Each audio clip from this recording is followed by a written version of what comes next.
Good morning, good afternoon, good evening. Ah, para os demais, Thank eu you. estou no canal de inglês, eu não sei se eles me escutam aqui. Deixa eu ir pro canal original Estamos a escutar-te, no Márcio. português. Escutar? Vamos a Aqui escutar. vocês escutam? Aqui vocês escutam? Sim, Continua a sim. escutar? Ótimo, maravilha, Continuamos, sim. perfeito.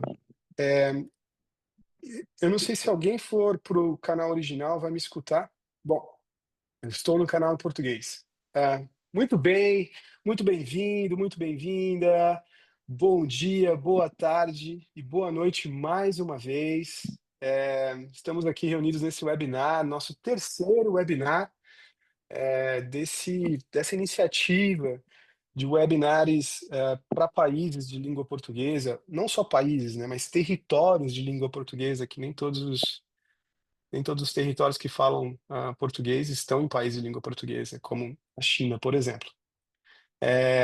E é uma alegria muito grande essa reunião de hoje, essa atividade de hoje que a gente se inicia, dentro desse escopo de trabalho, eh, de, de fomentar a rede de articulação ao redor dos países de língua portuguesa que atuam nessa frente de apoio psicológico, de saúde mental e apoio psicossocial em contextos de crise, em contextos humanitários, em contexto de emergências humanitárias. Então é muito bom estarmos aqui reunidos mais uma vez. Gente, podemos tirar aqui esse primeiro slide. Quem puder, eu convido a todos aqui que puderem escrever no chat seu nome, da onde você se conecta, um pouco de repente da sua função ou do seu cargo, da organização que você trabalha, mas é sempre um prazer muito grande conhecer aqui quem é que está presente aqui nesses espaços. E também, eh, quem puder, principalmente no webinar de hoje, o webinar de hoje a gente não tem slides. Então, quem puder, nós aqui, apresentadores, facilitadores, ficamos sempre eternamente gratos quando as pessoas abrem suas câmeras e a gente consegue ver quem é que está do outro lado aí, escutando e participando desse webinar. Então a gente agradece. E a gente também toma nota aqui dessas pessoas e manda um presentinho depois. É muito legal, viu? Aí, tá vendo como funciona? Tá lá. Muito bem, muito obrigado, Lígia, Joana. A outra Joana da Polônia, muito bem-vinda novamente, mais uma vez, bom te ver aqui. Muitos colegas, muitos amigos, familiares. Pessoal, bom, hoje nós temos aí um webinar muito especial que a gente traz aí essa discussão dos primeiros cuidados psicológicos, os primeiros socorros psicológicos. O foco aqui não é de fazer uma apresentação sobre o que é a ferramenta, né? Eh, o que é o material, mas é muito mais focado nas experiências em diferentes territórios, em diferentes contextos, sobre o que é essa prática, o que é essa intervenção, quais são essas experiências que a gente traz em diferentes contextos sobre essa prática de intervenção, de cuidado, eh, em contextos de crise. Mas é importante um enquadramento inicial, que primeiros socorros psicológicos ou primeiros cuidados psicológicos, ele tem a origem aí, através dessa publicação, principalmente. Essa publicação é o Psychological First Aid, em 2011. Muito respondendo a uma demanda na época, né, isto é, estamos a falar aí de 14 anos atrás, 15 anos atrás, tentando responder uma demanda importante. O que fazemos? Que tipo de apoio a gente pode dar de modo seguro em contextos de crise? E ele vinha dentro de um contexto de um debate. Eu não sei se vocês sabem disso, mas ele veio dentro de um debate do campo de saúde mental, que havia uma prática de intervenção chamado debriefing psicológico, e que era muito questionado pelos seus riscos, né? Então houve um grande debate e daí surgiu, então, esse material, os primeiros cuidados psicológicos. A minha amiga Leslie Snyder, muito querida, uma psiquiatra americana, que liderou o desenvolvimento dessa publicação. A versão em língua portuguesa, fui eu que tomei a iniciativa, de liderar essa tradução, e é por isso que a gente tem 2 versões sobre ela. Nós temos a tradução adotada pelo documento da tradução oficial da OMS, ficou como primeiros cuidados psicológicos. Por isso que eu faço esse trocadilho aqui, né. Então a publicação oficial em língua portuguesa até o momento ficou como primeiro cuidados psicológicos.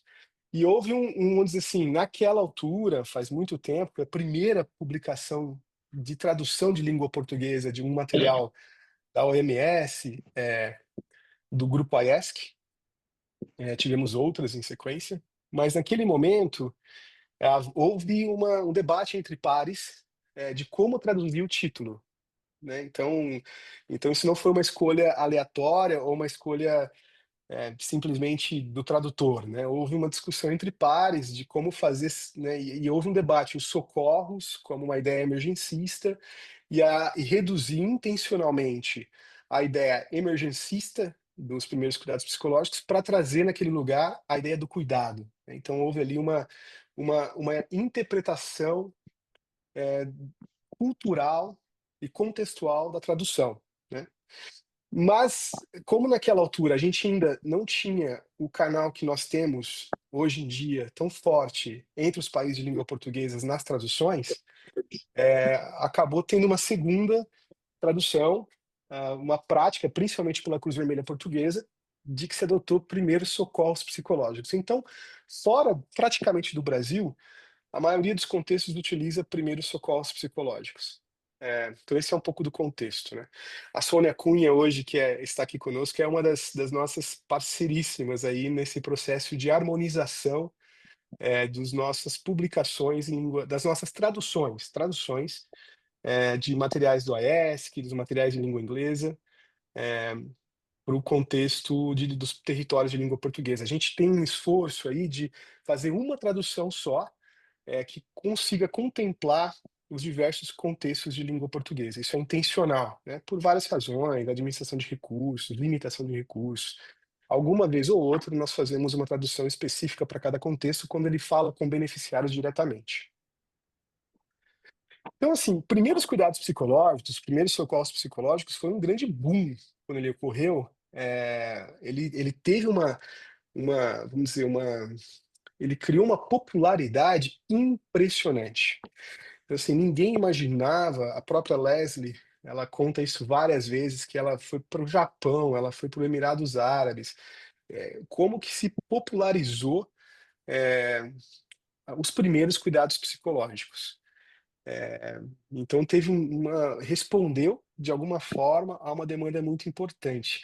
Inclusive doadores, começaram a incorporar nos seus programas e nos seus projetos, PFA, Primeiros Cuidados Psicológicos, ou PSP. E isso criou-se também uma atuação importante, concreta e operacional nos diversos contextos de emergência. Mas isso levou, vamos dizer assim, junto com a com os bons ventos, também trouxeram dificuldades importantes, porque o PFA começou a ficar tão popular e, ao mesmo tempo, começou a se gerar aquilo que alguns colegas, e eu também chamo de um ticking box approach, né, tipo, uma abordagem rápida. PFA começou a se experimentar a operação do PFA, dos primeiros cuidados psicológicos, como de uma maneira muito simplificada. Então, no máximo, o que significava os primeiros cuidados era simplesmente um acolhimento, pontual, como oferecer um copo de água, oferecer um chá. Então houve um reducionismo muito grande, daquilo do que a proposta, de certa forma, inicialmente, como potência, tentava trazer. Eh, Enfim, eu tenho um rio de experiências aí para partilhar, ah, da Cuida bem dos gêmeos. da da aplicação em diversos contextos dos primeiros cuidados psicológicos, primeiros socorros, tanto em contexto de treinamento como de intervenção direta. Que aqui a gente vai tentar costurar um pouco eh, como que o que essas experiências nos contam, trazem para nós como lições aprendidas, como reflexão crítica sobre essa ferramenta, sobre essa atuação, e também sobre recomendações. Teve agora, recentemente, um contexto, de um país, que eu tive acabei de me recordar, na semana passada, tive uma reunião super interessante sobre um projeto em potencial para um sistema de saúde, de um determinado país na África, de integrar primeiros cuidados psicológicos no sistema de saúde, como Caraca, treinamento, capacitação dos diversos atores. E eu vou colocar aqui uma breve provocação para vocês, que eu não vou explicar o porquê e não vou desenvolver, mas depois talvez eu traga isso de volta. A minha recomendação foi: olha, cuidado, eu não sei se hoje em dia, 15 anos depois que os primeiros cuidados psicológicos deveriam entrar como uma formação básica num sistema de saúde, público de formação. Talvez a gente já esteja num outro patamar, talvez a gente possa fazer inclusive um pouquinho mais do que a proposição dos primeiros cuidados psicológicos. E aí eu choquei um pouquinho ali os articuladores da ideia para fazer pensar. Gente, essa é a breve introdução que eu gostaria de fazer. Mais uma vez, todos sejam muito bem-vindos aqui, é um prazer ter cada um de vocês aqui. E a gente tem hoje um painel extraordinário de pessoas. Temos aqui eh, a Kátia Furtado, de Cabo Verde, a Suzana Gouveia, da Cruz Vermelha de Portugal, que ela vai, aqui no finalzinho, trazer uma publicação super recente que aconteceu, bonita, uma publicação inspiradora, simples, mas ela que vai contar. Temos aqui a querida Sônia Cunha, uma parceira já de uns 10 anos, pelo menos, que é a coordenadora no INEI, que também vamos contar daqui a pouco, desse interessantíssimo trabalho que acontece em Portugal, estruturado, integrado dentro do sistema de emergência de Portugal. E temos aqui o Saringo. Saringo, que vai, na verdade, ser o grande iniciador da apresentação aqui hoje. Saringo, você nos escuta? Sim, estou por aqui. Estou a escutar, Ótimo, que estou a bom, escutar. ótimo. Eu fiz esse teste aqui porque nós tivemos bastante dificuldade na conexão com ele um pouco antes, mas que bom, parece que está estável. Nós pedimos para ele não utilizar a câmera durante a apresentação para garantir estabilidade. Saringo, mais uma vez, muito bem-vindo aqui a essa roda de conversa de hoje. O Saringo, ele é um médico com formação em psiquiatria e saúde mental. Ele conecta com a gente de Beira, em Moçambique. Ele trabalhou num número diverso de organizações, dos Médicos do Mundo, dos Médicos Sem Fronteira. É uma pessoa que esteve e tem bastante experiência na linha de frente. Trabalhou numa série de contextos de crise e emergências, eh, trabalhando com pessoas em deslocamento forçado, e sempre nessa função de apoio psicossocial clínico. Saringo, muito bem-vindo. Eu passo a palavra para você. Obrigado. Obrigado. Boa tarde a todos. Bom dia, boa noite, consoante com o vosso fuso horário. Sejam bem-vindos. Eu sou o Saringo Antônio Francisco, técnico de psiquiatria e saúde mental, moçambicano. Conseguem me escutar? Sim, muito bem, Saringo. Pode continuar. Ok. Moçambicano, e tenho a oportunidade de estar nesse painel para partilhar um pouco da minha experiência, da minha trajetória em trabalho nas emergências de apoio psicossocial e também na ajuda humanitária, visto que nos meus últimos 6 anos eu quase me empenhei mais em ajuda humanitária e apoio psicossocial em diversas organizações. Por isso tenho essa oportunidade cá para contar um pouco da minha experiência e da minha trajetória. Ora, vejamos. Primeiro, nós temos que saber, mais ou menos, não podemos só vou me focar muito nas emergências que eu tive pós-IDAI, nos diferentes centros de assentamento. E nós primeiro temos que saber a ferramenta. Os primeiros socorros psicológicos, que são? São aquele conjunto de ferramentas que ajuda ou atitude para reduzir o quê? Para reduzir o sofrimento emocional imediato, depois de uma crise ou depois de uma desastre.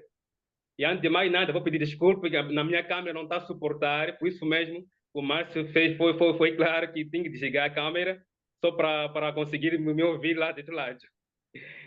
Portanto, e parando nisso, e daí, quando passou e daí houveram muitos desastres.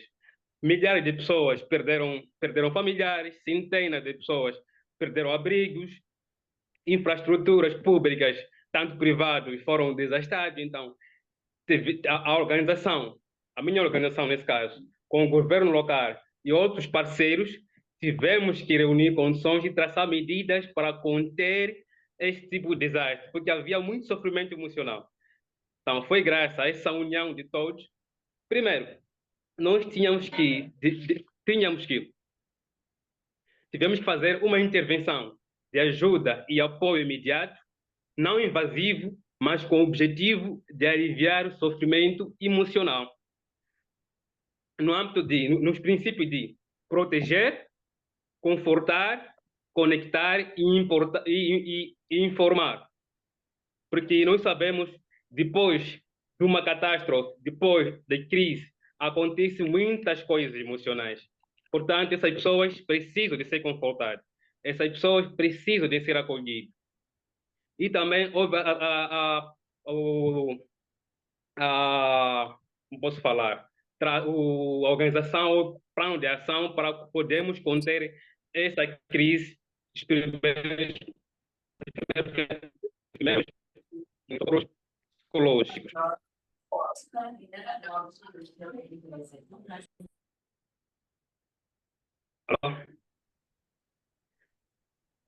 Salimbo, Primeiro nos tínhamos escuta? que criar uma equipe. Eu consigo vos escutar perfeitamente, só estava a falar. Tem sim. Primeiro É que nós devemos. Sim, teve um pequeno sim. break, mas agora a gente volta a te escutar. Pode continuar. Ok, está bem. Obrigado. E para o tal, visto que atualmente não são, devido à demanda da gravidade da situação, era difícil os profissionais especializados ou profissionais de saúde mental cobrir aquela demanda toda em todos os cantos, com esse nível alto de trauma psicológica. Era necessário criar uma equipe multidisciplinar, formar socorristas, formar ativistas, formar os líderes comunitários em matéria básica de primeiros socorros psicológicos. Mas faltar, porque qualquer pessoa pode fazer primeiros socorros psicológicos, mas eles têm que obedecer aqueles três critérios fundamentais: de ver, ouvir e ligar. Essa é a razão que nós tínhamos que juntar esse grupo, fazer essa formação básica dos primeiros socorros psicológicos, só para eles conseguirem enquadrar no terreno. Depois de nós formarmos essa equipe, a gente tivemos que explicar a eles que é um catástrofe e nós devemos entrar lá para ajudar a eles, para apoiar a eles, temos que confortar a eles. Primeiro, nós temos que saber observar que essa pessoa precisa de ajuda, essa pessoa está nessas condições, criar uma segurança para aquelas pessoas, que antes nós abordamos aquela pessoa com trauma. Nós devemos criar uma segurança, um meio de conforto, antes de nós abordar ele. E depois nós devemos abordar ele gentilmente, porque ele nos confia e conta tudo, nós devemos abordar ele gentilmente, nos apresentar, e saber que essa pessoa está aqui para me ajudar. Então, os socorristas nesse grupo deviam saber essa matéria, porque não podiam só ir para o campo sem esse conhecimento. Essa é a razão que nós formamos aquele grupo em matéria básica de primeiros socorros. Depois, tivemos também ver em questões do quê? Depois de abrandar o paciente, de fazer uma escuta ativa. Naquele momento, você não pode interromper, deixa ele falar. Depois de falar, você já pode fazer outras questões. E nesse contexto, ofereça o apoio ligando para ajuda, ligando para familiares, assim ele pode ficar mais tranquilo. E depois daí, nós temos também de ligar caso necessário. Porque lá na comunidade pode encontrar outras pessoas que perderam adquiridos, mas estão com uma convulsão ou com alucinações, com delírios. Nesse tipo de caso, nós é difícil nós conter localmente. Temos logo encaminhar para especialistas, encaminhar para os centros de saúde, para hospitais onde tem serviço de apoio.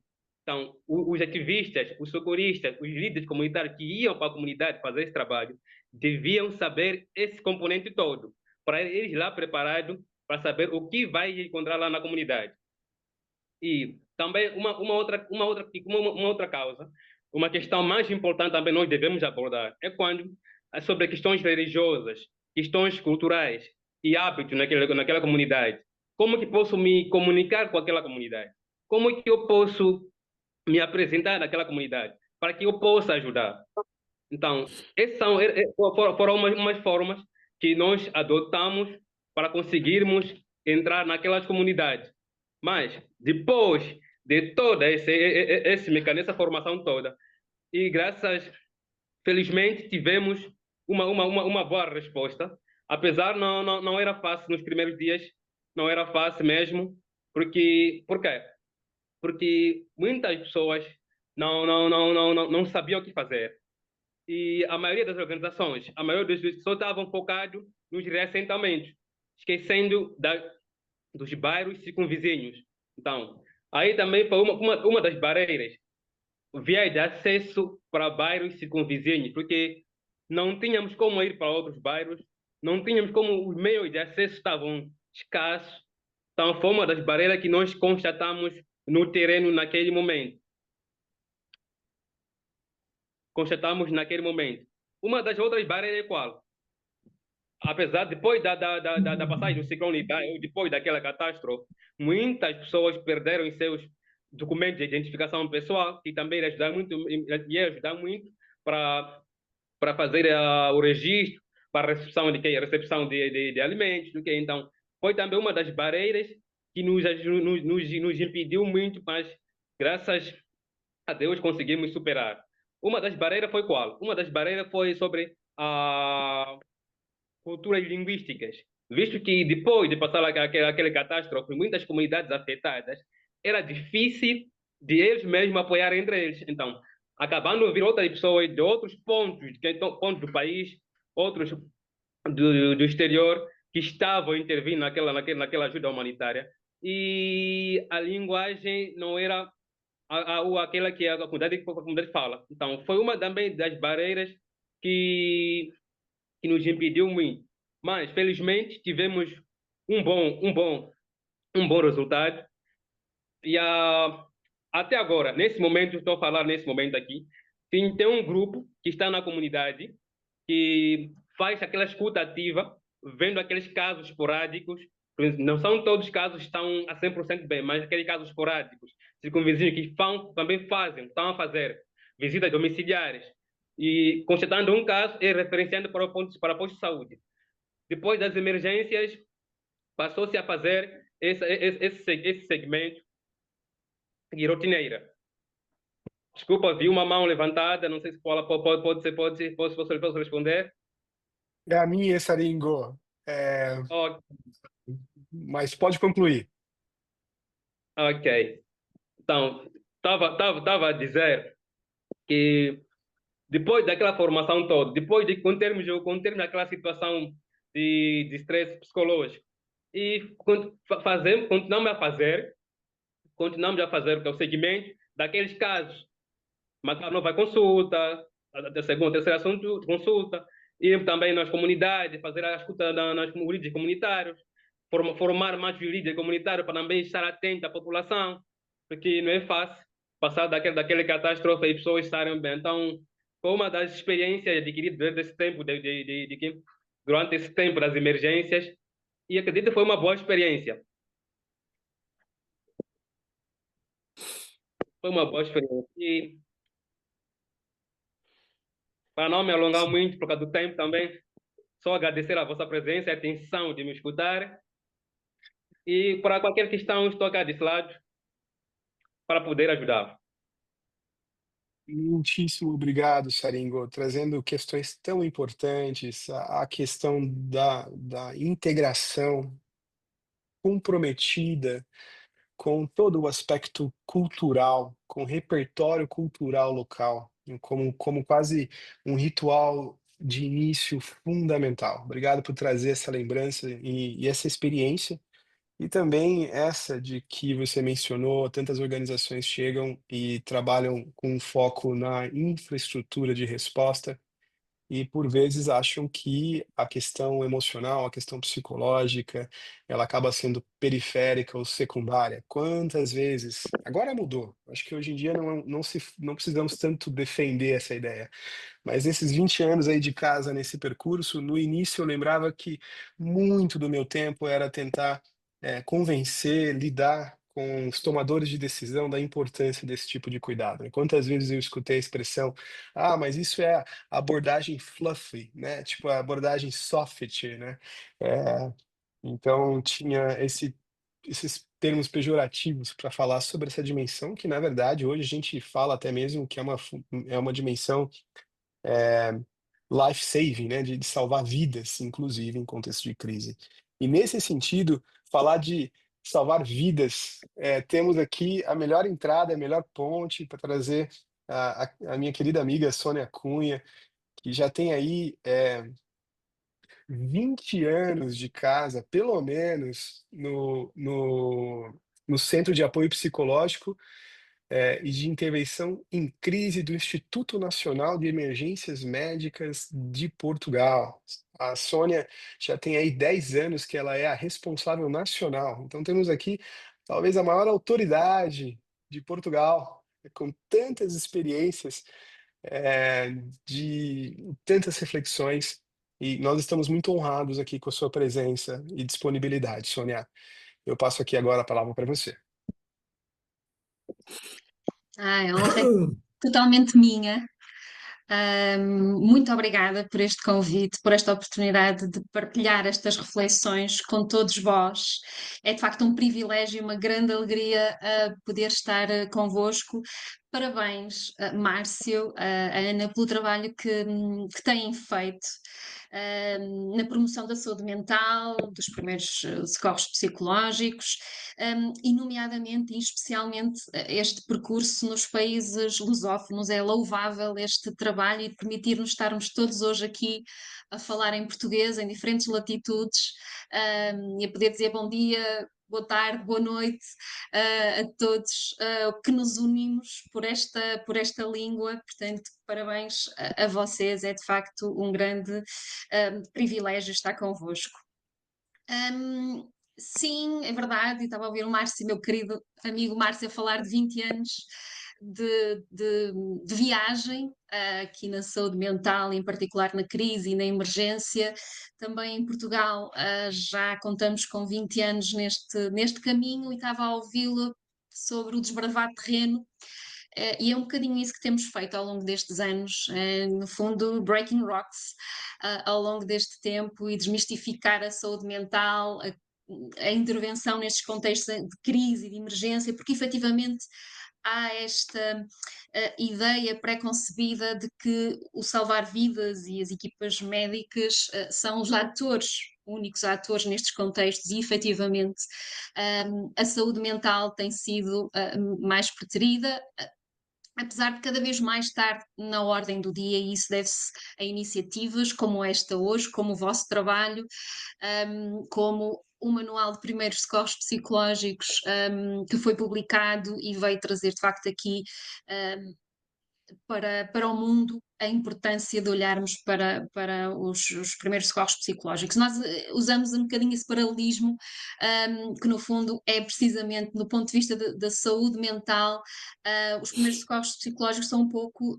do suporte básico de vida, de dar a primeira resposta e ter a capacitação num primeiro momento, e com isso salvaguardar o futuro também. Bom, eu trabalho no INEM, de facto, desde 2004, eu e mais duas colegas que estoicamente se mantêm ao longo destes anos. Felizmente, atualmente somos 31 psicólogos nesta equipa, no Centro de Apoio Psicológico e Intervenção em Crise, e desde 2015 tenho assim a honra, mas a enorme responsabilidade de coordenar esta equipa. Como estava a dizer, de facto, nestes 20 anos fomos percorrendo um longo caminho na nossa estrutura, na nossa capacitação, na nossa sedimentação e robustecimento do nosso papel e da importância do nosso trabalho na emergência médica. O INEM, eventualmente todos saberão, mas o INEM, o Instituto Nacional de Emergência Médica, é o coordenador do Sistema Integrado de Emergência Médica em Portugal, portanto, de toda a resposta de emergência às pessoas vítimas de doença ou sinistro, ou desastre, não é? Ou acidentes, e portanto tem esta grande responsabilidade, e o CAPIC integra a estrutura do INEM, portanto fazemos parte da estrutura. Eu costumo dizer, mesmo nos contextos no estrangeiro, não é? Fora de Portugal, fora de portas, que eu acho que é um aspecto muito facilitador o estarmos integrados no próprio sistema. Infelizmente não conhecemos muitos exemplos desta prática e desta estrutura, mas no nosso entendimento e na nossa reflexão ao longo destes anos, nomeadamente em contraposição com outros sistemas, entendemos que esta integração é uma grande mais-valia para a prestação de cuidados de saúde, neste caso saúde mental, porque nós fazemos parte da equipa, ou seja, nós estamos 24 horas, 7 dias, 365 ou 366 dias por ano integrados na resposta e disponíveis. Fazemos atendimento nas centrais de emergência médica, portanto temos um primeiro contacto via telefone, e existem psicólogos nas centrais que atuam diretamente com quem pede ajuda ou com quem está a atender esse pedido. E depois temos unidades móveis de intervenção psicológica de emergência, que chamamos UMIPs, que são as unidades que se deslocam ao local da ocorrência. Portanto, é constituída por um psicólogo e por um técnico de emergência com formação ao nível da intervenção psicológica em crise e dos primeiros socorros psicológicos, e que tripula esta viatura que se desloca ao local e atua diretamente com as pessoas em sofrimento e que estão a vivenciar dos piores momentos das suas vidas. Posso dizer que no ano passado, a título de exemplo, atendemos 20.159 chamadas e temos o processo de 7.687 pessoas via CODU, não é? Via telefone, via central de emergência, e 1.366 acionamentos destas equipas móveis da UMIP. Isto, na nossa realidade, no nosso país de 10 milhões de habitantes, são de facto números significativos e que têm vindo a crescer. Para além desta experiência diária, que grande parte delas se devem a situações de morte inesperada ou traumática, são cerca de 90% das nossas ocorrências, sobretudo no terreno, e portanto pessoas em sofrimento. E depois temos situações também de tentativas de suicídio ou intenção suicida, psicopatologia agudizada, em que é necessário uma primeira intervenção e a promoção da colaboração com a ajuda. São outros dos cenários, situações de violência, de emergências médico-legais, são contextos em que atuamos tanto via telefone como no terreno. Para além destas ocorrências diárias e destes incidentes críticos, também temos experiência em situações de exceção, como os acidentes multivítimas, as catástrofes, como os incêndios rurais, que são muito comuns no nosso país, especialmente nesta época que estamos a iniciar, do verão. Acidentes de viação, acidentes ferroviários, portanto, são situações que consideramos de exceção e multivítimas.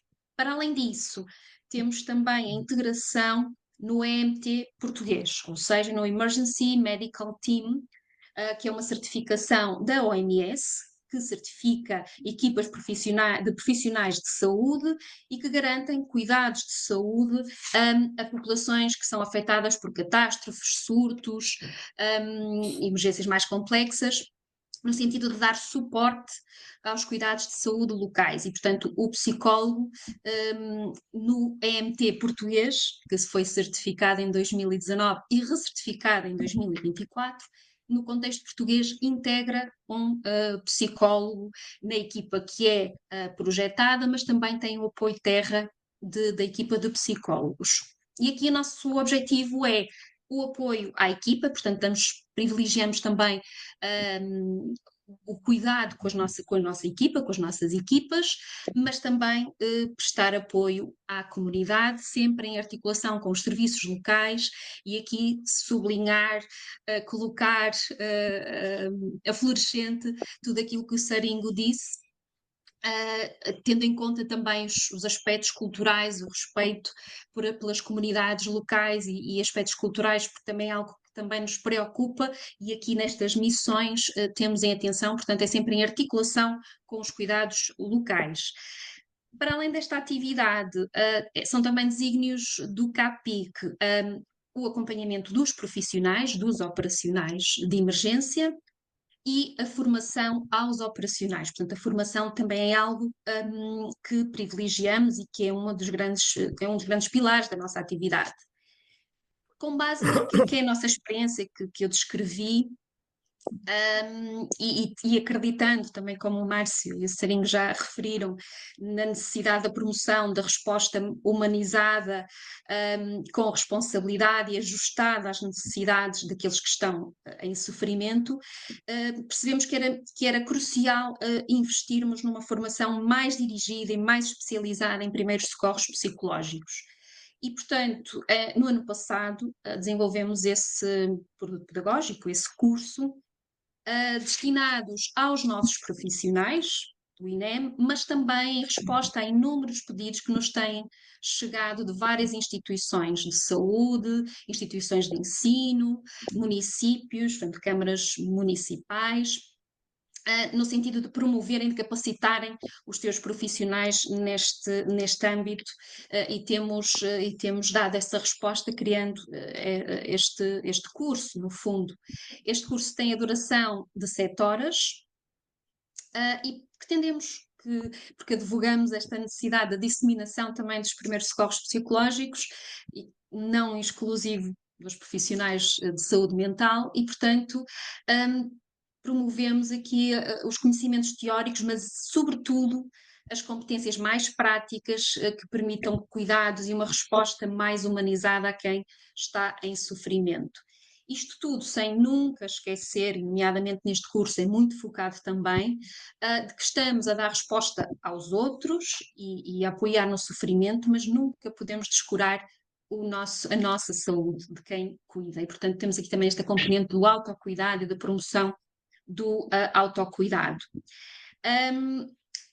Eu estaria aqui para finalizar, não quero alongar-me, respeitando aqui o tempo, com uma frase que nós costumamos utilizar em muitas das nossas formações, e que é uma frase da OMS, 2011, da altura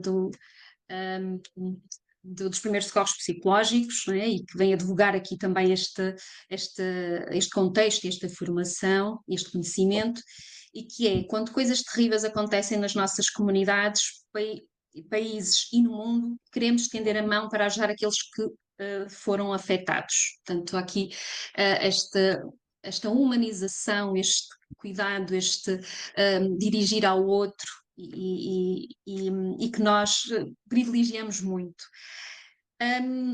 Olhando para o futuro e tendo este foco sempre em mente, entendemos que há um grande caminho pela frente. Começamos por dizer, e eu sublinhava o que o grande amigo Márcio dizia, de facto, um grande caminho foi feito, mas temos um grande caminho pela frente. E há aqui uma necessidade de promover a literacia, o melhor conhecimento da saúde mental, e de que forma é que pode ser integrado, de que forma é que podem ser integrados os cuidados de saúde mental nos sistemas de saúde e nos sistemas médicos.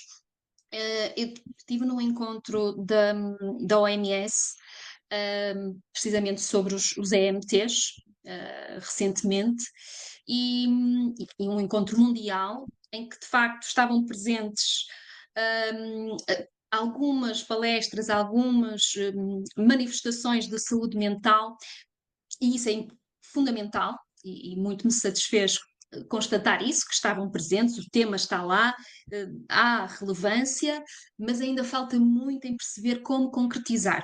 Como é que isso depois passa à prática? Como é que se podem criar boas práticas sobre como promover e como concretizar esses cuidados na prática? E por isso temos um caminho longo pela frente. A minha equipa, certamente todos aqui estamos, que somos, enfim, que temos esta ligação e esta paixão também por esta área, teremos certamente um caminho pela frente e consideramos que, sobretudo nesta questão da concretização, da implementação daquilo que já se vai considerando importante, mas que é necessário ser mais consistente e consolidado. Portanto, o repto que o querido amigo Márcio lançou no início, e que espero eu que também possa emergir aqui a reflexão, concordo em promover os primeiros socorros psicológicos, mas acho que podemos ir mais além. Obrigada. Obrigada a todos e a todas e espero pelas reflexões. Muitíssimo obrigado, Sônia. Que bom escutar tamanho repertório, repertório institucional. Eu acho que Portugal é um case, né? É um estudo de caso mesmo, interessantíssimo, de como se estrutura, de um caso que eu acho que cabe mesmo em Portugal. Uma vez me fizeram uma pergunta, Sônia, já faz muitos anos, de uma outra apresentação que eu te convidei para uma rede aqui no Brasil, e me perguntaram: mas essa ideia funciona no Brasil? Eu fui contra. Falei: funciona super bem em Portugal, mas no Brasil a gente precisa de uma série de coisas muito antes, né? Então, assim, e houve ali uma série de reações que talvez eu elabore um pouquinho mais depois. Mas é muito interessante, assim, essas experiências, Sônia, e, e fez me lembrar muito agora aqui de uma experiência recente. Eu estive agora no início desse ano dentro da faixa de Gaza. Gaza, que que precisa de um silêncio depois de falar isso, né?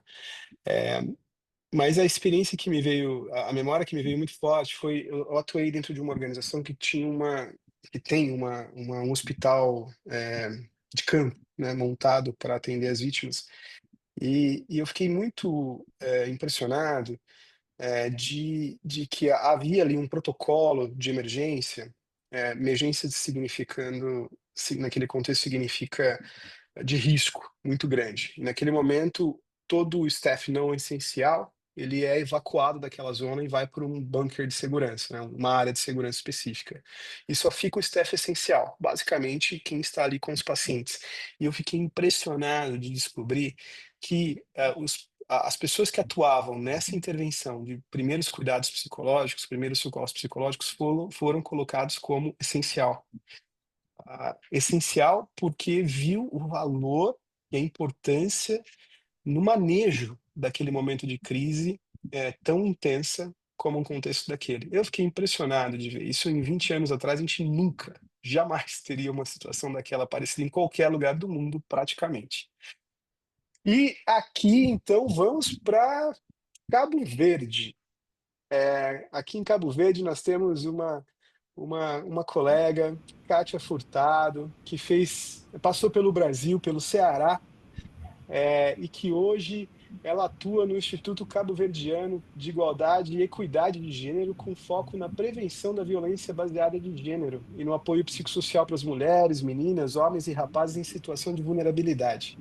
A Kátia é quem recebe e acolhe muitas dessas vítimas da violência de gênero. E, Kátia, conta para a gente aqui um pouco da sua experiência, das suas lições, das suas recomendações, e muito bem-vinda mais uma vez aqui nesse espaço. Olá, bom dia, boa tarde e boa noite, né, para todos. Agradeço pelo convite para participar neste webinar, principalmente, né, com profissionais de saúde mental de diferentes países lusófonos. É muito importante a partilha de conhecimento e experiências e falar também sobre primeiros socorros psicológicos, que é uma temática que eu aprecio muito, porque fiz uma missão humanitária em Moçambique, na época de ciclone Idai, 2019, e usamos muito essa abordagem. Pronto, meu nome é Kátia Furtado, sou psicóloga e atualmente trabalho com as vítimas de violência baseada no gênero, o VBG, com diferentes tipologias, como violência física, violência psicológica, patrimonial e violência sexual. No meu atendimento, faço uma abordagem semelhante a primeiros socorros psicológicos, que é o plantão psicológico. Não sei se é familiarizado. O plantão psicológico nada mais é que um atendimento emergencial.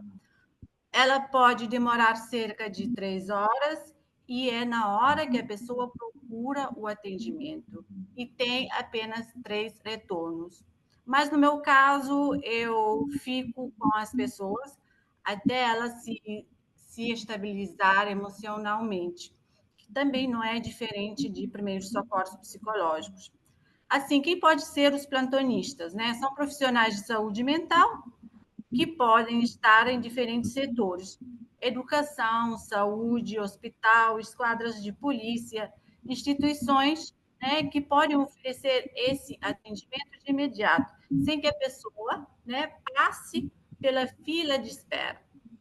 Vou partilhar aqui um caso que eu já atendi, um caso concreto. Chegou uma vítima de VBG no centro de atendimento, né, em choros, trêmula, e aparentava estar com muito medo, porque olhava sempre para trás. Levantei do meu lugar, fui ter com ela, me apresentei, ofereci um lenço de papel e uma água. A água, ela no momento não bebeu. Ela entrou na sala, sentou, não quis falar. Primeiro perguntei o seu nome. Olha, como você se chama? Mas a vítima, no estado que ela se encontrava, não quis falar. E eu, né, percebi que ainda não era o momento, deixei-a à vontade, no tempo dela, e ficamos mais ou menos uma hora no silêncio. Passando este tempo, ela ficou a se apresentar. Aliás, ela começou a se apresentar, a falar do caso e, resumindo, era de violência sexual por parte do próprio companheiro. E a vítima, no momento, ela não queria fazer a denúncia, né, por medo do que poderia acontecer com ela depois. Aí vem um grande desafio da lei de VBG, né, que nos obriga a denunciar o caso, tendo em conta que a violência baseada no gênero é um crime público e todos nós, né, deveremos fazer a denúncia. E como psicóloga, também tendo o tempo de cada pessoa que passa por mim como um ser único. Era o momento da vítima, né, vítima de VBG, e eu não poderia obrigá-la a fazer denúncia. Após a conversa, por 3 horas seguidas, não fiz a denúncia no dia, mas pedi-lhe que retornasse no dia seguinte e que ficasse com a mãe por segurança e dei o meu contato. É assim, ela namora, né? Ela mora sozinha. Só que sozinha ela estava correndo o risco. É por isso que eu pedi que ela ficasse com a mãe no momento e dei-lhe o meu contato caso ela precisasse. Pronto, no dia seguinte, ela voltou ao centro de atendimento, fizemos a denúncia e o seu caso, graças a Deus, foi resolvido bem rápido pelo Ministério Público. Assim, o caso de VBG, tem muitos processos. Acho que quem trabalha com violência baseada no gênero, até a Lei de Maria da Penha, sabe que os casos também demoram muito, até anos, para serem resolvidos. E no caso dela, né, com parceiros, né, conseguimos resolvê-la e com segurança. Pronto. Assim, como profissional, é bom saber que o ouvir com atenção, empatia, o cuidado, o zelar, é ajudar também a pessoa a compreender a sua existência e, no final, ela possa cuidar de si mesma. Aproveito para partilhar um ponto, uma nota, né? Que aqui em Cabo Verde fala-se muito pouco de primeiros socorros psicológicos. Tem profissionais, sim, que atuam em diferentes setores, mas não é em primeiros socorros psicológicos, ou até ofertando formações, curso à comunidade. Sabemos que a comunidade é um parceiro muito, muito importante, principalmente quando houver situações ou eventos estressantes que não é preciso, né, levá-lo para um centro de saúde, um centro, o hospital, a própria pessoa pode dar esse tipo de assistência, a própria pessoa que tem a formação. Penso também que é uma estratégia importante e para prevenir o suicídio, que está a aumentar todos os dias em Cabo Verde. Imagina a população, né? Não precisa ser todos, mas com um número elevado, ter uma formação em primeiros socorros psicológicos, aí ajudaria muito na prevenção. Pronto, eu não falei muito, por agora é tudo. Qualquer dúvida ou acréscimo, estou aqui, né? Muito obrigada mais uma vez a todos e a todas. Muitíssimo obrigado. Nós que agradecemos, Kátia, essa generosidade da sua partilha, de trazer uma experiência tão importante, impactante e cheia de lições e recomendações na simples contação da história em si. Eu sou um grande fã de contador de história. Quem me conhece um pouco, eu adoro contar histórias de experiências concretas, que é isso que eu acho que traz exatamente um pouco dessa prática mesmo, né, que vai muito além, inclusive, da história da lição, ou da recomendação, ou da discussão que eu tento fazer. Então, muito obrigado, Kátia, pela sua presença aqui. E já tem perguntas aqui para você no chat. Recomendo, inclusive, a todos os panelistas aqui aí olhando essas perguntas já, que a gente vai tentar endereçar daqui a pouquinho, depois da fala da Suzana.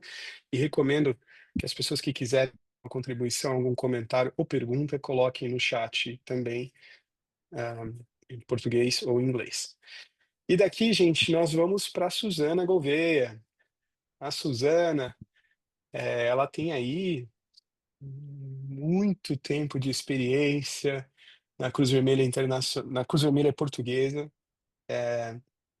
Ela, na verdade, Suzana, não sei se você sabe, foi através de você que, na verdade, tudo começou. Você não sabe disso, foi quando, há muitos anos atrás, vocês me convidaram para fazer uma fala no encontro dos psicólogos portugueses. E foi ali que conheci a Sônia naquela oportunidade, foi ali que a gente começou a criar uma ponte que, de certa forma, a gente pode dizer que essa iniciativa hoje, dessa rede de língua portuguesa, tem origem naquelas iniciativas de encontro. Muito bem-vinda, super obrigado. E ela vem aqui contar, na verdade, sobre essa gostosa, eu chamo de gostosa, não sei, é um termo muito íntimo mesmo, intencionalmente, porque foi assim que eu senti quando eu entrei em contato com essa publicação, que agora eu passo para você contar.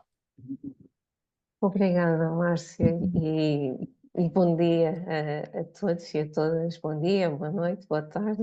Efetivamente, é muito bom estarmos a falar em português sobre as matérias que mais gostamos e que nos dão muito gosto de trabalhar. Parabéns a vocês que também não têm desistido, Sónia e Márcio, que na prática, quase que quando me lembro os primeiros tempos, quase que somos os dinossauros destas questões, mas que continua a fazer sentido. E já mais à frente eu já vou dizer o porquê que estou a dizer isto. Agradecer também a presença de todos os que estão online a esta hora, independentemente do local e do fuso horário, efetivamente. É com muito gosto mesmo. O Márcio falava nesse congresso da Ordem dos Psicólogos, foi de facto a grande oportunidade para nós fazermos a ponte mais estreita entre estes países de língua oficial portuguesa. Então, efetivamente eu trabalho na Cruz Vermelha há 23 anos e nestes 2 últimos anos eu estive, porque está a chegar ao fim, portanto já estou na transição de falar aqui um bocadinho no passado, como gestora de um projeto internacional financiado pela Comissão Europeia no âmbito do DG Santé, que é um departamento na Comissão Europeia, e esta necessidade que a DG Santé sentiu de abrir uma candidatura para vários países darem apoio, esse tal primeiro auxílio psicológico, decorreu do início do conflito na Ucrânia em março de 2022. Portugal só se juntou a este grupo em janeiro de 2023, porque não somos país fronteira, não é? Felizmente, estamos longe geograficamente, mas é de facto, e as últimas semanas têm sido um loop de bons acontecimentos, exatamente porque a globalização do nosso trabalho está a acontecer. E uma das ferramentas que está a servir dessa globalização é exatamente o guia de etiqueta na saúde mental. E começa por ser algo meio estranho, que depois se entranha, exatamente porque ele cruza aqui 2 universos que supostamente andam separados, cruza o universo da sociedade, das regras, em que por vezes nós dizemos logo de manhã aos colegas: olá, então bom dia, está tudo bem? E fechamos ali o espaço de conversa e não sabemos sequer se a pessoa dormiu bem, se teve algum problema durante a noite, se algum dos filhos não está bem. E nós quisemos cruzar estes 2 universos. Claro que nós, enquanto técnicos da área de saúde mental, não tínhamos a capacidade criativa e por isso fomos buscar uma agência que trabalha em Portugal nestas matérias e noutras, que teve uma grande sensibilidade para que, de facto, trabalhar estes pontos e teve formação de primeiros socorros psicológicos antes de começar a trabalhar connosco, e isto foi uma chave para depois desconstruirmos o que vinha a seguir, mas de facto este guia que nós pretendemos que, acima de tudo, que chegue à comunidade toda, e quando dizemos toda, neste momento ele está traduzido em português, ele está escrito em português e está traduzido em inglês e em ucraniano por serem as línguas oficiais do projeto, mas quem sabe poderá haver outras línguas que estejam envolvidas nestes assuntos e que queiram fazer a sua tradução. Ele está escrito num tom fácil de ler, é de facto com umas ilustrações apelativas, como o Márcio dizia, e eu só para vos mostrar a capa, que depois fica disponível o link para vocês perceberem aquilo que estamos a tentar dizer quando falamos em livro gostoso, usando a palavra do Márcio. é de facto uma edição que está disponível na nossa página do projeto e que está colocada no site, inclusive, e vocês podem fazer download e descarregar gratuitamente. E esta é a parte boa de ser, apesar de pessoalmente tudo é diferente, a parte boa de estarmos virtualmente é que todos temos acesso a tudo de uma forma muito mais imediata, muito mais rápida. Voltando aqui ao conteúdo do guia, ele de facto, e porque eu também estou nesse grupo de a saúde mental é um direito humano universal, ele deve ser acessível a qualquer pessoa. E este guia está acessível até do ponto de vista da linguagem e está apelativo do ponto de vista da imagem. E é isso que nós achamos que de facto foi uma mais-valia terminar o projeto de 2 anos decorrente do início de um conflito com um produto tão especial. Nesta publicação nós encontramos também todos os temas mais teóricos que aquele manual que o Márcio mostrou ao início também foca, o que é que são os primeiros socorros psicológicos, quem é que tem direito, ou quem é que deve e quem é que pode disponibilizar, de que forma é que eles têm impacto na nossa vida, sermos estabilizados emocionalmente num primeiro momento, nos primeiros momentos ou não, de que forma é que isto depois decorre no nosso retorno à normalidade. Tudo isto acaba por estar escrito numa forma mais leve e, apesar das suas quase 80 páginas, é um livro que se devora facilmente. O que é que nós pretendíamos também aqui? Combater, apesar de não ser a palavra mais desejada, não é aquela que me ocorre, não há outro sinónimo que me ocorre de imediato, mas contribuir, se calhar é isso, pela positiva, contribuir para que o estigma associado à saúde mental vá diminuindo e estar tudo bem mesmo quando nós não estamos ok. Falarmos sobre as coisas que não estão bem na nossa vida, no dia a dia. Não estou a ir ao extremo da positividade tóxica que nós temos. Também em algumas vertentes nos mercados mais digitais, mas de facto é importante que nós percebamos que é importante não ocultar quando o sentimento é negativo. A tal etiqueta de que se é uma festa de família tens que estar feliz, mesmo que eu tenha perdido o meu animal de estimação na véspera, por exemplo. E isto é uma coisa tão simples quanto quando as regras de etiqueta se sobrepõem à nossa saúde mental e ao nosso bem-estar.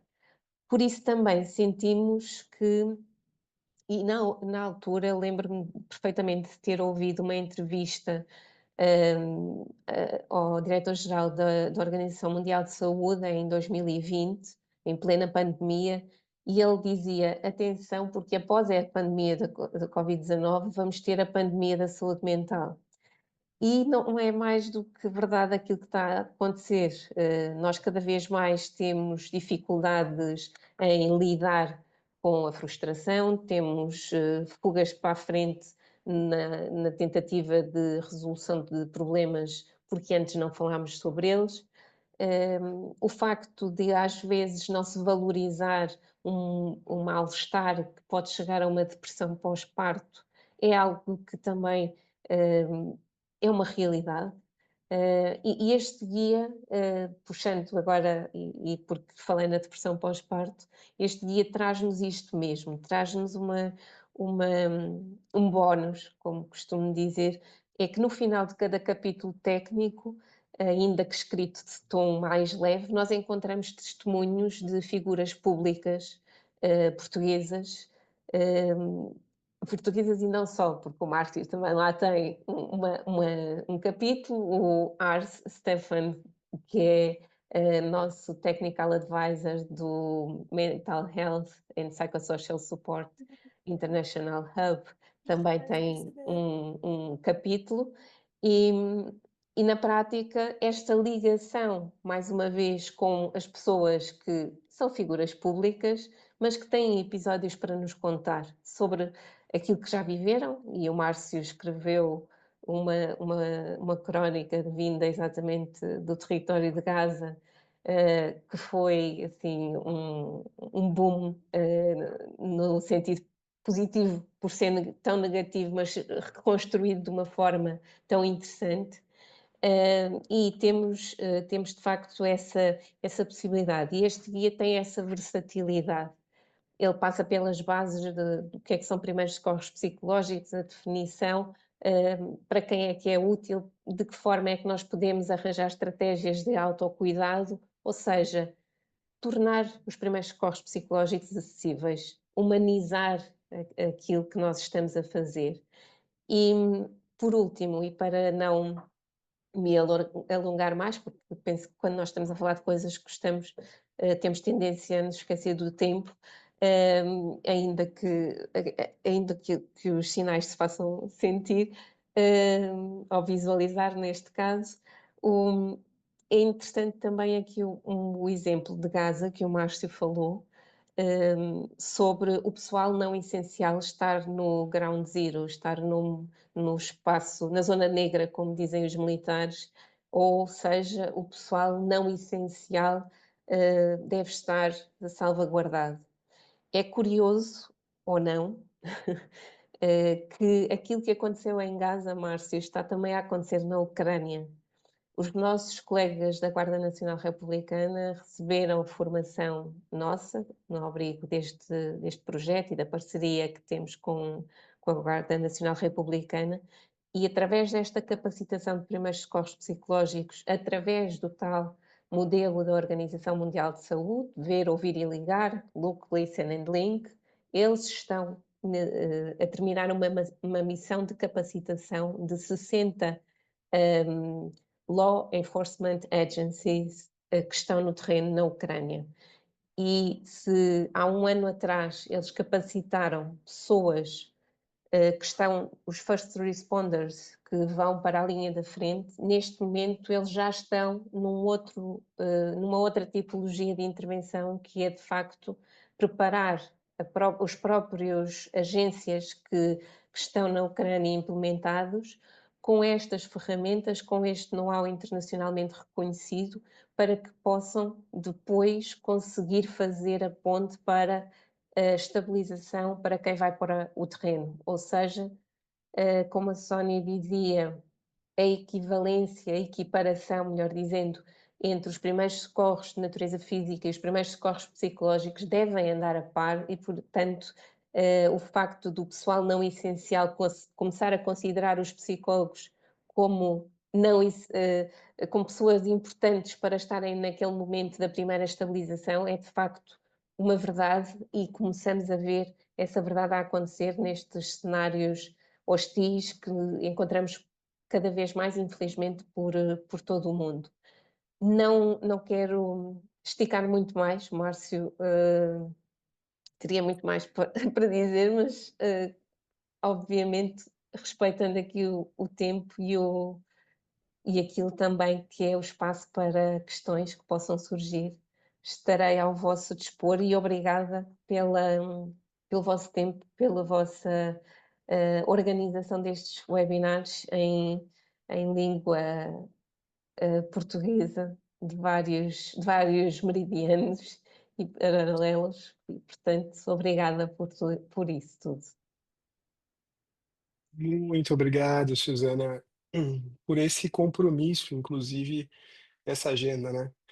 Por ter chamado eu e a Sônia como dinossauros também, é, e no sentido muito carinhoso também de uma agenda longa, com muitos desafios, percalços, avanços, e o mais importante, né? Reflexão, crítica, e tentar aprender um pouco mais sempre, né? É, mas você sabe, Suzana, estimulado um pouco também pela sua fala,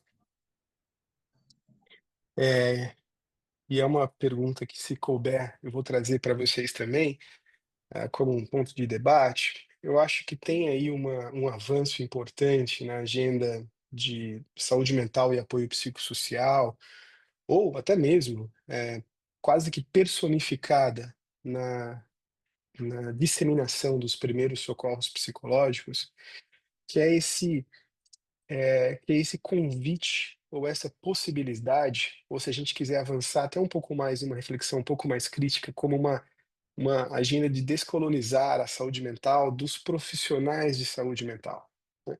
Isto o esforço que existe junto com essa proposta e essa agenda é de justamente cada um perceber que é agente protagonista de cuidado, de cuidados psicológicos, né.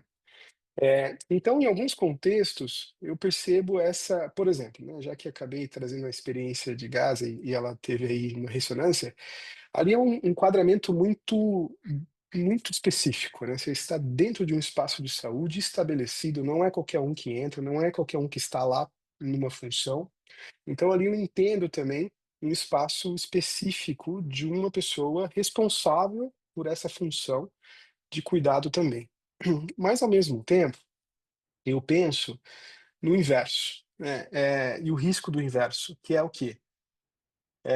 Além daquele contexto, eu já trago como um exemplo geral, né, que num contexto de uma situação, eh, de intensidade psicológica ou de intensidade emocional, a pessoa não se sentir que isso é com ela e chamar quem, por definição, é a responsável pelo cuidado.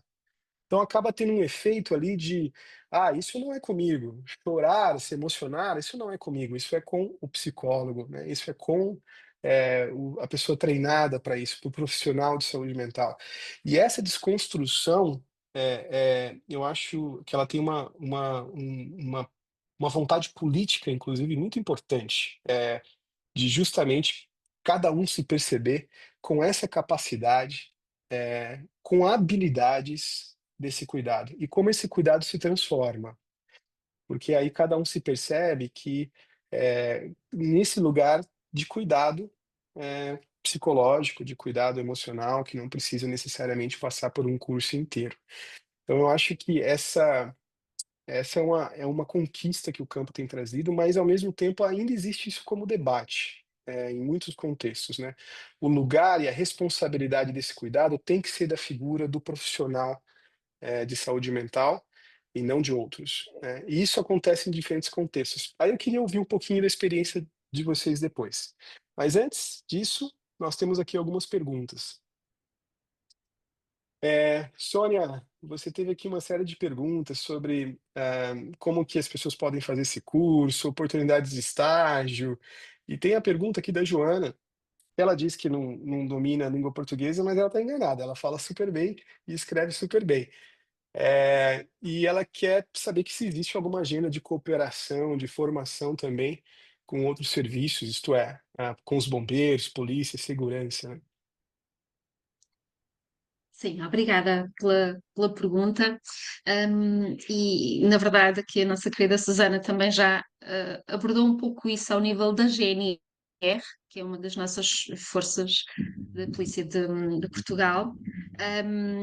E é um exemplo da cooperação em que o INEM também participa. Também temos promovido este intercâmbio, esta partilha com a GNR, com a Cruz Vermelha, com outra força policial, a PSP, com os bombeiros, e portanto temos aqui promovido também este intercâmbio, esta partilha de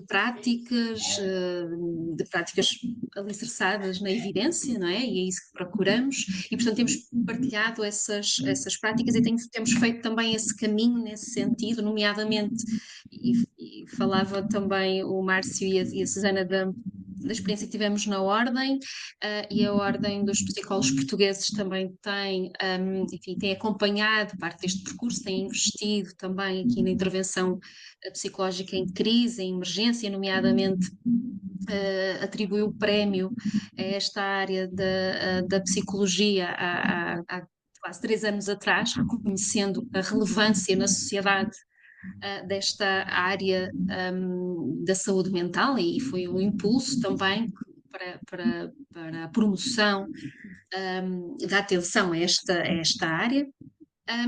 Nos nossos cursos mais internamente do INEM, os cursos são dirigidos aos nossos profissionais, mas também integramos elementos de outras entidades, nomeadamente dos bombeiros, da Cruz Vermelha, em alguns produtos pedagógicos, por exemplo, no curso que promovemos, no curso avançado de Psicologia de Emergência, convidamos colegas psicólogos de entidades parceiras para realizarem esta formação connosco, que é um curso de 40 horas, uma imersão durante uma semana nestas áreas da crise, da emergência, da catástrofe, da articulação entre entidades, e portanto tem que ser também este caminho de partilha, de criar pontes. Acreditamos muito na articulação e achamos que isso também é humanização. E promoção do cuidado. E portanto temos partilhado muito esse caminho e promovido essa articulação e essa ponte entre entidades, porque como dizia, e muito bem, e como escreveu a Joana, muitos destes profissionais são os primeiros, não é? Os first responders são os primeiros a chegar às pessoas em sofrimento, não é? E que estão a vivenciar momentos exigentes da sua vida, e portanto estes primeiros que chegam ao local e que têm o contacto têm que estar capacitados, têm que estar preparados para gerir as emoções, para lidar com a exigência, para prestar cuidados que conciliem aqui a saúde mental. E por isso, advogando claramente aquilo que vocês já disseram, de disseminação e de criar e de combater o estigma, procuramos promover essa formação entre diferentes categorias profissionais e entre diferentes entidades. Sim. Muito bom, Sônia, obrigado. Já apareceu mais uma pergunta para você aqui, da Berenice. Depois a gente volta para ela, para você. Berenice, muito bom te ver novamente aqui com a gente. A Berenice é alguém que poderia facilmente estar aqui compartilhando a vida dela de experiência nessa frente também de trabalho. Muito honrado pela sua presença também, Berenice. E aí, Kátia, algumas perguntas para você. É, uma primeira pergunta da Henriqueta Paulo, se esse centro de atendimento ele é do governo, é de uma ONG, se está, de que maneira ele está estruturado dentro do governo, quais são os setores do governo que fazem parte desse centro, se fizer parte do governo, mas também tem uma pergunta aqui de Moçambique, do Milton, que ele pergunta que na experiência da prática dele de atendimento a vítimas de violência doméstica, por parte do parceiro, ele tem encontrado bastante uma questão dilemática, que é a falta de intenção dessas vítimas em sair do relacionamento que elas estão, mesmo após repetidas situações de violência. E aí, ele queria que você contasse um pouquinho da sua experiência nesse sentido. Obrigada pelas perguntas. Pronto, é assim, Henriqueta Paulo. O centro de atendimento que eu faço, que eu trabalho, é do governo, que é ICIEG, Instituto Cabo-Verdiano de Igualdade e Equidade de Gênero. Ela trabalha, o Instituto, né? Ele trabalha com promoção, né, a igualdade e equidade de gênero. É do governo do Ministério de Família, Inclusão e Desenvolvimento Social. Tem outros ONGs também que trabalham com VBG e nós fazemos uma rede de apoio. Os centros são em diferentes municípios. Temos em diferentes municípios e, no momento, o que está a funcionar são 12 centros de atendimento em cada município. O Milton Paulo, nós também encontramos muita dificuldade das vítimas em saírem das suas situações de violência.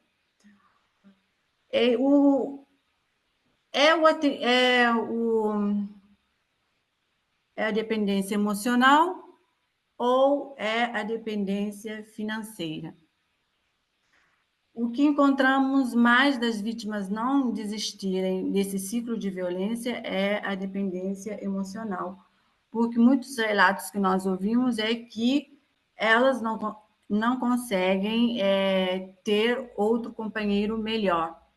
Normalmente, nós encaminhamos para uma consulta, né, de psicologia, caso tiver necessário também de psiquiatria, e psiquiatria é no caso de tiver algum outros tipos de outros tipos de caso, bem mais assim graves. Pronto. Assim, quando nós encaminhamos para um atendimento psicológico, eles têm um plano, né, que trabalham tanto as vítimas de VBG, mulheres, como homens. E também tem formações que nós oferecemos para vítimas de VBG e com também alguns kits, algumas matérias-primas para que possam, né, ter condições melhor, uma condição melhor para eles. Não sei se eu respondi a questão, mas se não, pode ir repetir. Sim, Kátia, respondeu. E respondeu trazendo também a complexidade. Isso é um tema próprio, isso é um aprofundamento próprio e de imensa complexidade, que quem trabalha nesse campo escuta isso provavelmente diariamente. Obrigado pela pergunta. E tem uma pergunta que foi feita pelo Augusto, que é relacionado a alguns exemplos e ações concretas que podem ser feitas em suporte para grupos vulneráveis, especialmente pessoas com people with disabilities, com pessoas. Nossa, me fugiu o termo em português. Com people with disabilities.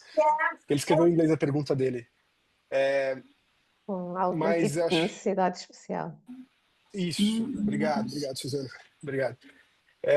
Olha, essa é outra pergunta que exige um seminário próprio sobre isso e podemos inclusive fazer.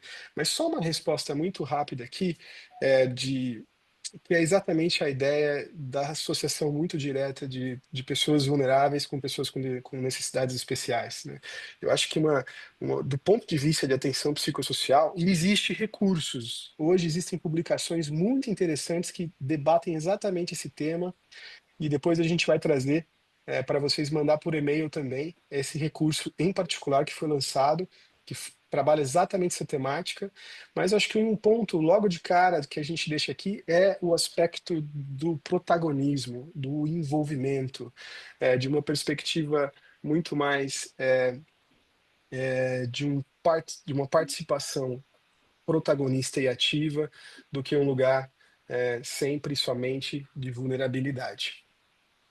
E tem uma outra pergunta da Camila aqui, uma pergunta que foi feita para mim, que é se eu poderia tratar um pouco sobre as diferenças de formação básicas de primeiros cuidados psicológicos nas redes de saúde no Brasil e em outros países. Eu não tenho conhecimento de como que isso é estruturado dentro do sistema de saúde brasileiro. Eu sei que existe uma agenda propositiva disso entrar dentro de uma estrutura de formação para quem trabalha no sistema de saúde, né? Mas aqui é o que eu trago, mais uma vez, esse tema é interessante, eu acho que é super urgente cada um estar equipado e preparado e apoiado nesses cuidados psicológicos primários. Agora, o questionamento que eu tenho feito é como isso deve ser feito. Ele precisa ir além dos primeiros cuidados psicológicos propostos aqui. Podemos fazer hoje revisitar esse conteúdo e pensar e ir um pouco mais além, né? Isso sim eu acho que é a pergunta urgente a ser feita, né? Isto é, não é simplesmente a disseminação dos primeiros cuidados psicológicos que um dia publicado, como ele está, mas é revisitar esse processo para ter quase que não gosto de dizer um aprofundamento, porque o aprofundamento ele assusta um pouco, né? As pessoas querem algo mais pontual, mais objetivo, fácil acesso. Eu acho que é possível manter esse caráter de simplicidade, né? De uma simplicidade não uma simplicidade que traz um pouco a, a- esse fácil acesso, acessível nesse sentido, mas ao mesmo tempo consistente, né? Ao mesmo tempo sólido, né? Eu acho que é possível fazer, talvez além do. E essa é a minha posição, que hoje eu acho que tento trazer e desafiar nos diversos contextos. E aí eu volto para você, Sônia. Tem aqui duas perguntas da Berenice sobre a questão da migração, que eu acho que entra aí também como um ponto nevrálgico europeu desse momento, europeu mundial, né? De que maneira, qual a interface desse trabalho com essa questão da discriminação contra migrantes internacionais, que você pode falar? Se esse serviço, inclusive, tem uma demanda por eles, se há um trabalho conta para a gente um pouco. Obrigada, muito obrigada por essa questão tão pertinente e tão atual, e que tem gerado, enfim, uma grande discussão, não só em Portugal, mas um pouco por toda a Europa. No que diz respeito ao INEM, não temos nenhum procedimento em particular, em específico, por isso temos dado resposta a situações, a pedidos de ajuda que nos chegam via linha de emergência, do 112, mas não temos nenhum programa, nenhuma atuação, nenhum protocolo específico para estes pedidos de ajuda nesta população com tantas vulnerabilidades e que de facto gera aqui uma grande preocupação. Por isso, enfim, estas questões estão sob a alçada de um outro ministério, nós pertencemos ao Ministério da Saúde, e julgo que poderá ser em todos os países, mas em Portugal aqui a questão da organização política e governativa depois faz muita influência e tem muito impacto na gestão destas questões que são transversais, não é? E que são societais, e que depois é difícil haver a comunicação entre diferentes ministérios e sentimos essa dificuldade com grande preocupação com esta população, mas para a qual não temos desenvolvido nenhuma ação, um programa em particular, e julgo que um dos motivos também é este, o estar compartimentado e não haver esta articulação.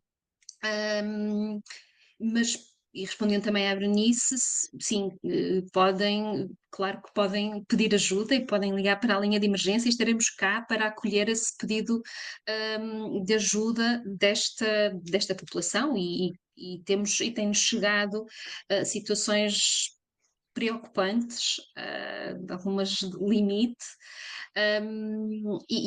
às quais daremos a resposta não só do ponto de vista da saúde de uma forma geral, mas do ponto de vista da saúde mental e tentando articular também com estruturas sociais e de resposta às necessidades desta população tão vulnerável. Não sei se a nossa querida Susana também poderá falar sobre isso, porque também tem trabalhado muito com esta população, não é? Com estas necessidades, e já partilhamos situações de resposta, porque lá está, são multifacetadas, deveria ser multidisciplinar e interinstitucional, mas que não é. Obrigado, Sônia. E daí a gente passa para você, Suzana, concluindo esse webinar, a última pergunta nossa, pedindo para ser bem breve, porque também tem mais uma pergunta para você aqui, Ok. que veio da Rosalino, Sim, que sobre os desafios e como foram superados nessa implementação para a criação desse trabalho. Obrigado. Ok. Se calhar dando primeiro resposta aqui ao seguimento daquilo que tem sido o fluxo desta comunicação da Sónia, efetivamente e também tendo tido nestes 2 últimos anos uma imersão muito grande em contextos internacionais, em reuniões com diferentes países de nossas sociedades nacionais de Cruz Vermelha e do Crescente Vermelho europeus, de facto é enorme o fosso que ainda existe entre países. Há muito ainda para construir, efetivamente, o que é bom, que nos dá uma força grande de vale a pena continuar a lutar, mesmo que seja ao final de 15 anos conseguimos algumas coisas. Eu costumo dizer, e na sequência um bocadinho daquilo que também há pouco o Márcio disse, eu costumo dizer que todos nós deveríamos ser considerados ou considerarmos-nos a nós próprios como agentes de promoção de saúde mental. E isso já nos mobiliza para ir fazer uma formação de primeiros socorros psicológicos, por exemplo. Já nos mobiliza para querer saber mais e saber como intervir.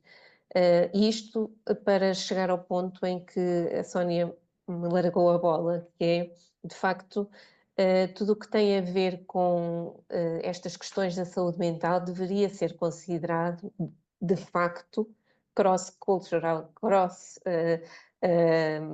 target, cross tudo, ou seja, a saúde mental está presente em tudo o que é atividade, apesar de não haver pelas agências internacionais um cluster como o das crianças, das migrações, da água e do saneamento, da nutrição, deveria estar cada vez mais marcada a posição de que é cross-cutting aquilo que falamos em saúde mental e apoio psicossocial, porque aquilo que as ações de promoção de saúde mental que o Saringo faz em Moçambique, as ações que a Cátia faz em Cabo Verde, o trabalho que é feito aqui em Portugal na primeira linha pela Sónia, numa segunda ou terceira, mais de advocacia e de formação por nós, é de facto, está por trás sempre, em algumas circunstâncias, a importância dada ao ser humano enquanto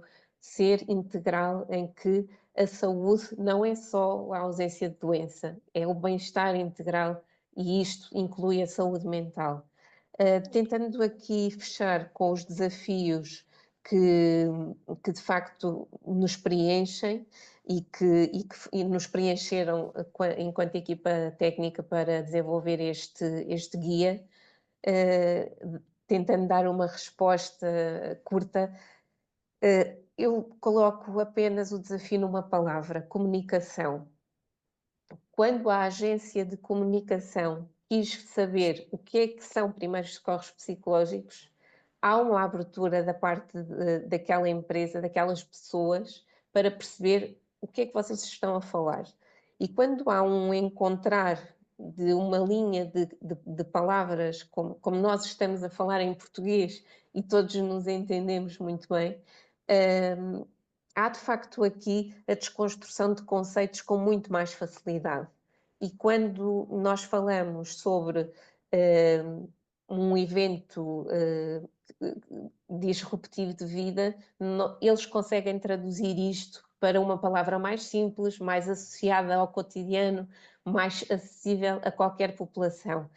Eu diria que, de facto, o grande desafio foi a comunicação, foi o conseguirmos, quem vem do mundo empresarial para um mundo humanitário, falar na mesma língua, na mesma sintonia. E esta desconstrução de conceitos associados à saúde mental, de forma a torná-la mais acessível, acaba também por dar uma maior amplitude àquilo que é o nosso trabalho.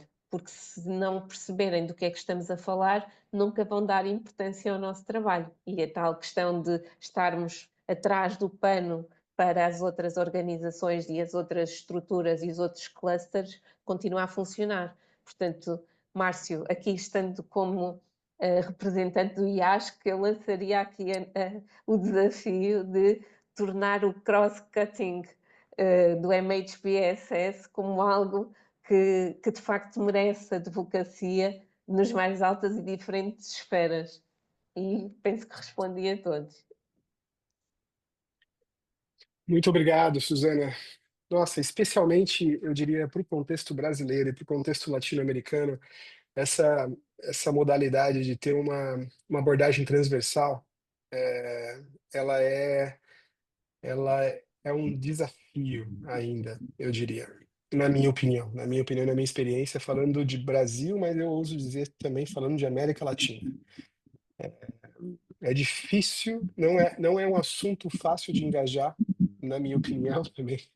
Eu falo isso com cuidado, porque eu sei que isso é um debate também político, é andar em cima de casca de ovo, que é a questão de como falar sobre esse tema e tirar da mão de quem, dos setores que acham que tem essa agenda tem um dono pelo repertório profissional, tem um dono pelo seu repertório de associação profissional, tem um dono porque também tem um setor específico já consolidado, estruturado dentro dos sistemas públicos. Então é um tema que trazer isso como uma agenda de todo mundo e para todos os setores, ela é uma potente possibilidade para o futuro, de transformar isso como uma verdadeira agenda de sociedade. Assim como acho que a Covid trouxe um pouco isso, né? Foi a primeira vez que eu escutei o Gutierrez falando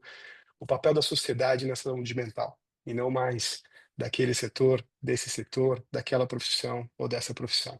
Então, gente, muito obrigado pela participação, pela presença até aqui.